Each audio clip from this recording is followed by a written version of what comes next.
G20 के लिए दुल्हन की तरह क्यों सजी है दिल्ली? आखिर भारत को इस सम्मेलन से क्या मिलने वाला है? G20 सम्मेलन से भारत क्या चाहता है? क्या होगा जब एक मंच पर होंगे दुनिया के सबसे पावरफुल दुश्मन?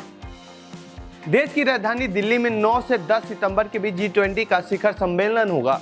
इस सम्मेलन में करीब 40 देशों के राष्ट्राध्यक्ष शामिल होंगे और कई वैश्विक संगठन से जुड़े डेलीगेट्स भी दिल्ली आएंगे, जिनमें अमेरिकी राष्ट्रपति जो बाइडेन से लेकर चीन के राष्ट्रपति शी जिनपिंग तक शामिल होंगे। आपको बता दें कि G20 सम्मेलन के इतिहास में अब तक की ये सबसे बड़ी भागीदारी होगी।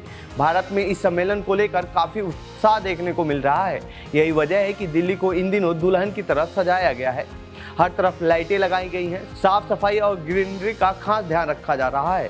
तो आइए जानते हैं इस रिपोर्ट में क्या है, G20 समिट में क्या है और भारत के लिए यह क्यों इतना खास है।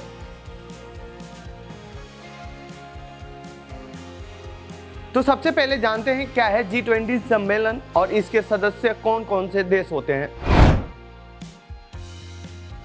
G20 की शुरुआत साल 1999 में हुआ। उस समय एशिया के देश वित्तीय संकट से गुजर रहे थे।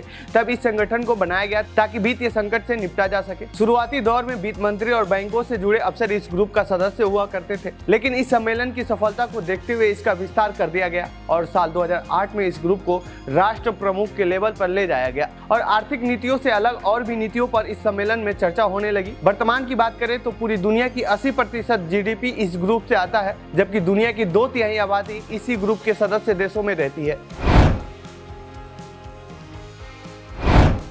G20 ग्रुप में अर्जेंटीना, ऑस्ट्रेलिया, ब्राजील, कनाडा, चीन, France, Germany, Bharat, Indonesia, Italy, Japan, Mexico, south Korea, रूस, सऊदी अरब, दक्षिण अफ्रीका, तुर्की, यूके, अमेरिका, यूरोपीय संघ शामिल है। इनके अलावा कुछ देशों को स्पेशल इनवाइट भेजा जाता है, जिसमें बांग्लादेश, मिस्र, Mauritius, Netherlands, Nigeria, Oman, Singapore, Spain और संयुक्त अरब अमीरात शामिल हैं। इस साल भारत में होने वाले G20 सम्मेलन का मुख्य 3 एजेंडे हैं: शेरपा ट्रैक, वित्तीय ट्रैक, सहभागी समूह। इन तीनों एजेंडों के तहत ही कृषि, भ्रष्टाचार, संस्कृति, डिजिटल अर्थव्यवस्था, विकास, शिक्षा, रोजगार, पर्यावरण, स्वास्थ्य और फाइनेंस से जुड़े मामलों पर अलग अलग ग्रुप के साथ गहन चर्चा की गई है। G20 देशों के यही कोर एरिया है जिन क्षेत्रों में आपसी संबंध स्थापित किए जाने हैं। पिछले 1 साल में दिल्ली, लखनऊ, श्रीनगर, गोवा, भुवनेश्वर, वाराणसी, सिलीगुड़ी समेत अन्य शहरों में इन्हीं मसलों पर अलग अलग बैठकें हुई हैं।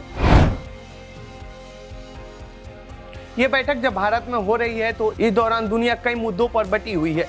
दुनिया की महाशक्ति कहे जाने वाले देश एक दूसरे के सामने खड़े नजर आ रहे हैं। एक तरफ रूस यूक्रेन के साथ युद्ध कर रहा है, तो वहीं यूक्रेन की मदद करने की वजह से रूस अमेरिका जैसे देशों से नाराज बताया जा रहा है। तो वहीं चीन और अमेरिका के बीच चल रहे कोल्ड वॉर किसी से छिपा नहीं है, जबकि भारत भी चीन के साथ अपने सीमा मसले को सुलझाने में लगा हुआ है। रूस यूक्रेन युद्ध के शुरू होने के बाद से ही भारत की विदेश नीति काफी चर्चा में है। इस दौरान G20 की अध्यक्षता मिलने से एजेंडा स्थापित करने का मौका मिल सकता है।